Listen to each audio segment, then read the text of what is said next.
Deus está presente. Dando continuidade ao nosso estudo do Apocalipse de Jesus, segundo João, nós vamos fazer a leitura da segunda carta do Cristo à segunda igreja na Ásia, Esmirna. Está no capítulo 2, versículos de 8 a 11. Convido você a ler comigo e juntos entender, receber os ensinamentos de Jesus para que dessa forma possamos estar presentes no grande momento anunciado pela sétima trombeta, que também está aqui no Apocalipse do Cristo. Vamos então à leitura dessa passagem. Capítulo 2, versículos de 8 a 11, no Apocalipse de Jesus, segundo João, o evangelista e profeta. Carta de Jesus à igreja em Esmirna.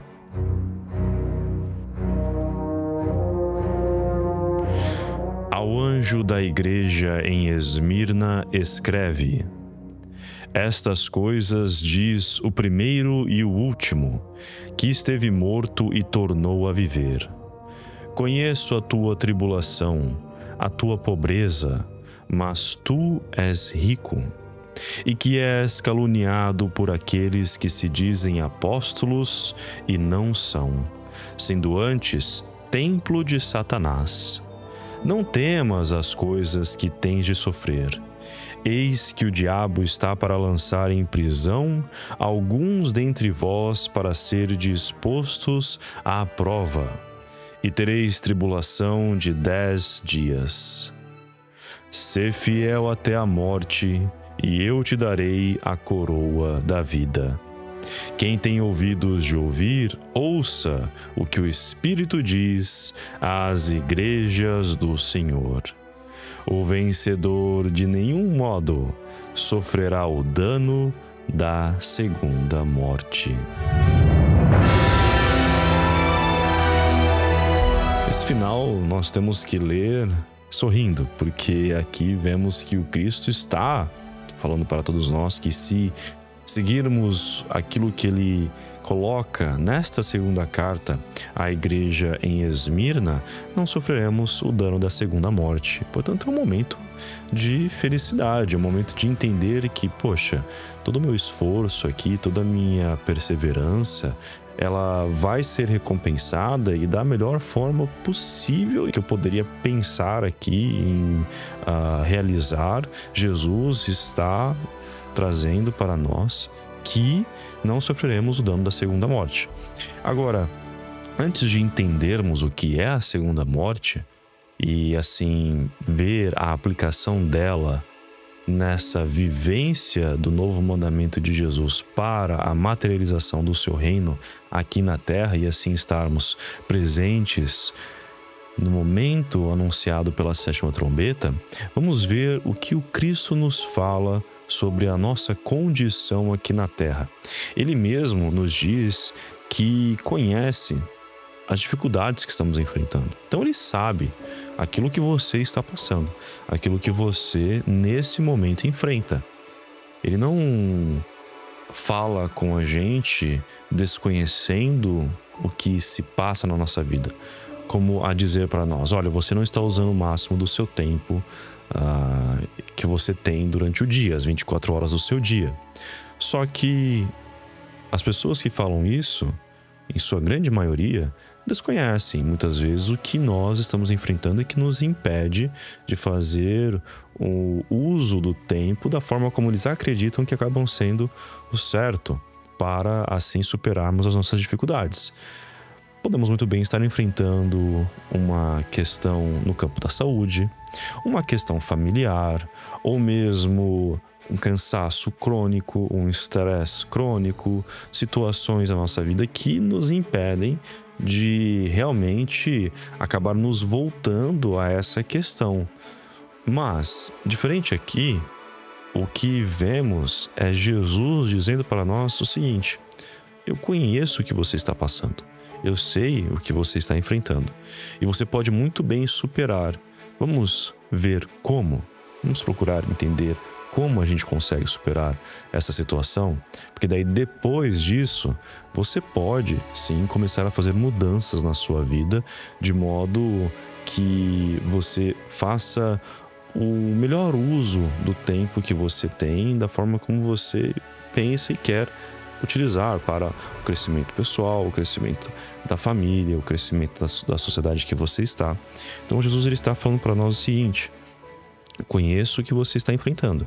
Sei que existem momentos em que você acaba sendo caluniado, até mesmo por aqueles que você confia e que fazem parte dessa comunhão com Deus, dessa entrega aos ensinamentos que Jesus traz para todos nós, só que não são, apenas se colocam como, mas não realizam, não praticam os ensinamentos de Jesus. Ora, o que ele fala em seu evangelho já antes do Apocalipse, quando assim João escreve, ele nos declara: quem são vocês que estão vindo aqui falando Senhor, Senhor, mas não fazem o que eu falo? Longe de mim. Então, o próprio Cristo também nos coloca e nos mostra que devemos, antes de falar os ensinamentos dele para a vida dos outros, temos que procurar viver na nossa vida também. E é dessa forma que nós vamos construindo em nosso espírito uma moralidade. E não na ideia de sermos moralistas, onde a gente fala: olha, o que você está fazendo é errado, mas na realidade eu não pratico, mas eu sei que é errado. Então você tem que mudar. Mas e você? Vai mudar? Nada. Para mim já não dá mais tempo. Eu só sei que é errado, mas eu tô avisando você, tenta você, porque para mim já não dá mais. Essa é a atitude moralista. Agora, a busca pela moralidade, de viver a moralidade, é quando a gente se esforça para aplicar aquilo que nós estamos falando, aquilo que nós estamos compreendendo dos ensinamentos de Jesus na nossa vida. E aí não nos enquadrarmos nessa categoria de caluniadores, onde nós falamos sobre uma circunstância, sobre algo, mas na prática não é uma realidade. Nós não vivemos aquilo que falamos. E isso vai transformar a nossa alma de uma forma que nós não podemos imaginar, porque é na vivência que vamos perceber, e se resume exatamente na proteção à segunda morte.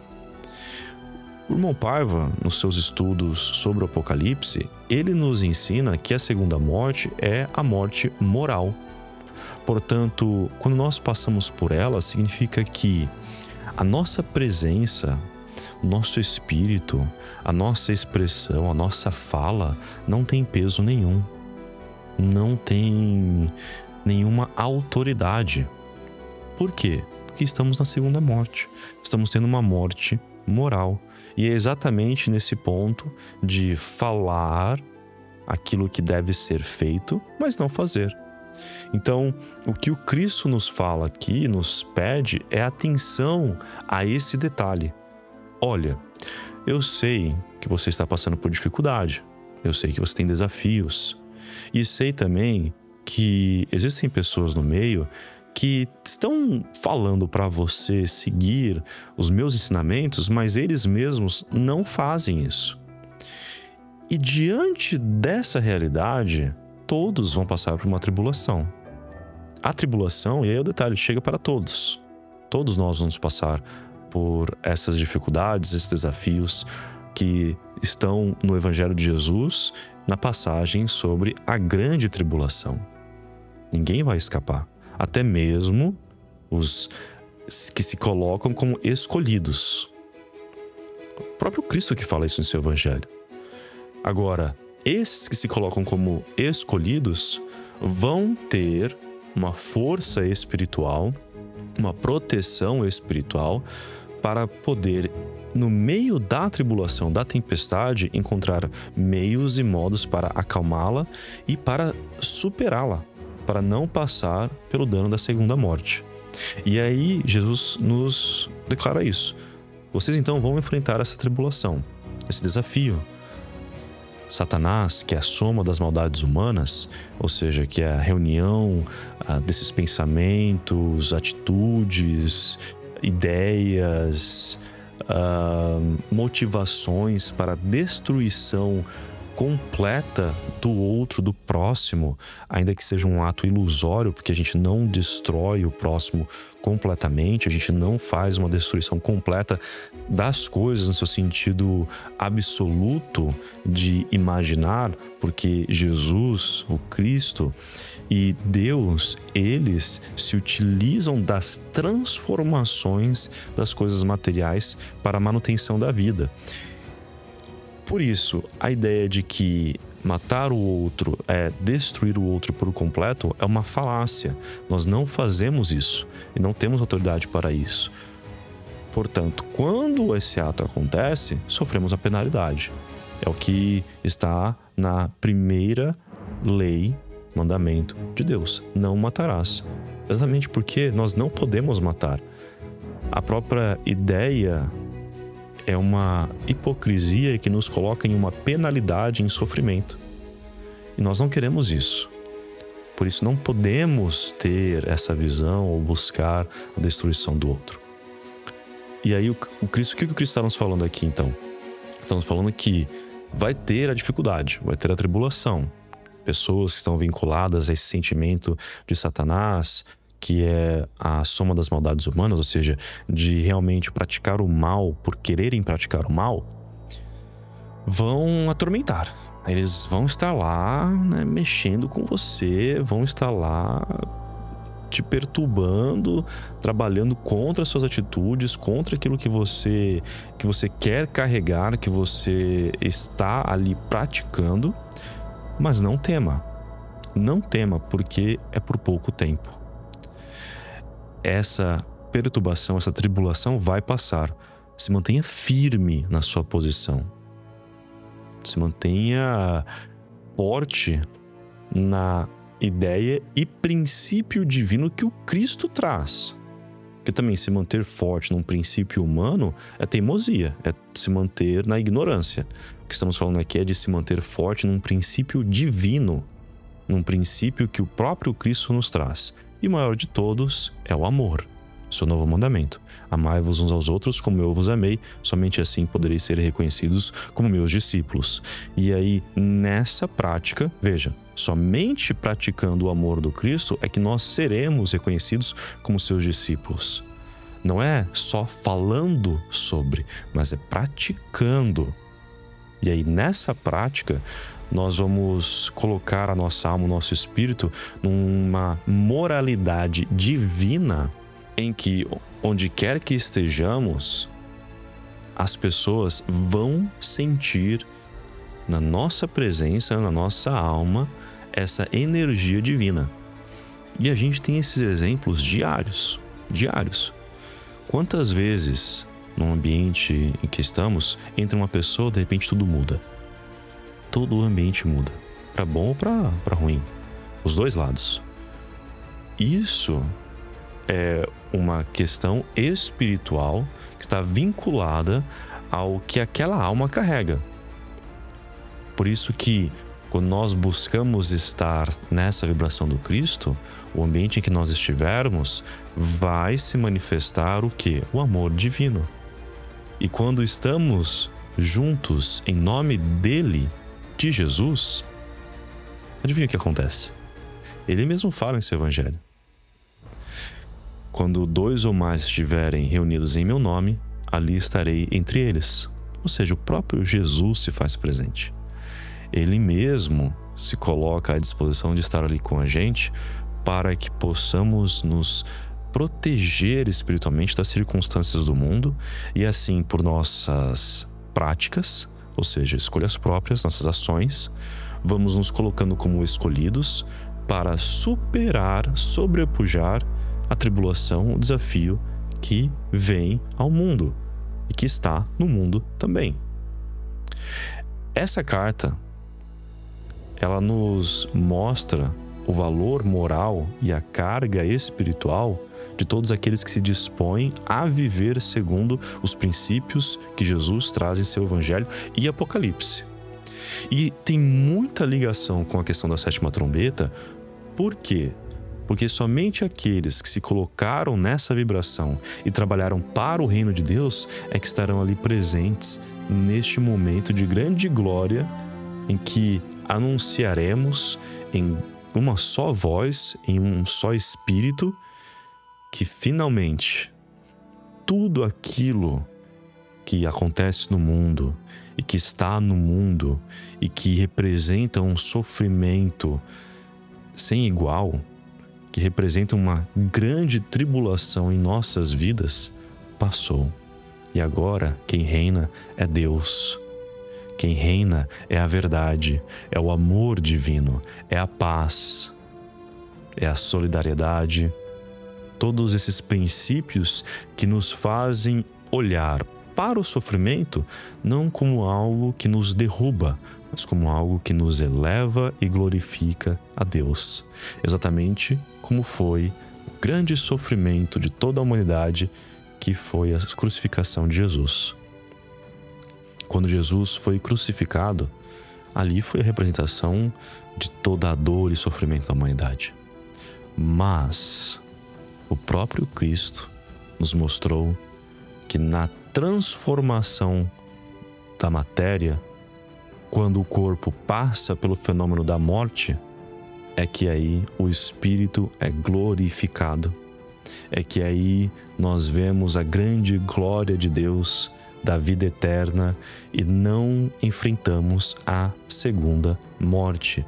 Não somos derrubados pela morte moral, mas sim exaltados em Deus por nossas próprias escolhas de estar com Ele e juntos caminhar com Cristo nessa jornada pela implementação dos seus planos divinos na Terra, pela implementação de todo o reinado de Deus, para que possamos olhar para o sofrimento de modo que ergamos as almas e não utilizemos isso para derrubá-las ainda mais.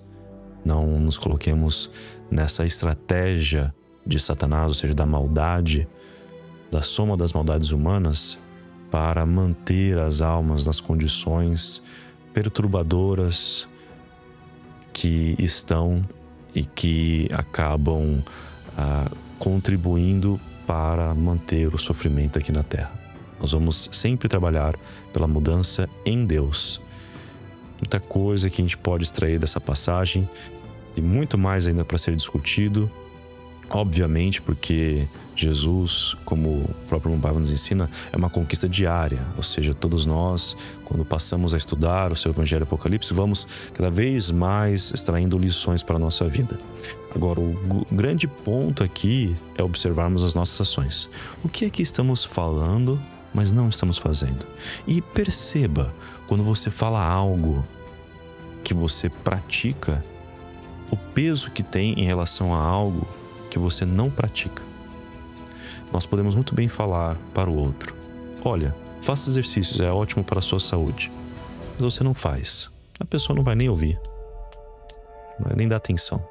Agora, se você faz, se você pratica, as suas ações já vão chegar antes para aquela pessoa, que vai pensar: poxa, olha só, olha o que ele faz. E aí, quando você for falar sobre para ela vai assimilar muito mais rápido, muito mais fácil e aceitar. Por quê? Porque ela vê verdade na sua expressão. Ela vê verdade na sua atitude, nas suas palavras. E entende que você está passando aquilo que você vivencia. E é isso que o Cristo nos pede. Que possamos cada vez mais observar em nossas vidas e nossas atitudes o que precisamos mudar para finalmente viver o que expressamos, o que falamos em nome dele e entendemos do seu Evangelho e do seu Apocalipse, para que a sua presença seja sempre conosco e assim, onde quer que estejamos, possamos levar Jesus aos corações. Vamos nos abrir a essa experiência, nossa mente, nosso coração, para perceber isso em nossas vidas? Vamos começar com esse exercício. Perceba a diferença que é naquilo que você fala e pratica com aquilo que você fala e não pratica, no impacto que isso causa nas outras pessoas. E eu espero que nessa percepção você possa estar mais e mais aberta a receber os ensinamentos de Jesus para a sua vida, porque Ele mesmo fala em seu Evangelho: eu sou o caminho, a verdade e a vida. Ninguém vem ao Pai senão por mim. Todos nós queremos estar com Deus. Viva Jesus em nossos corações para sempre.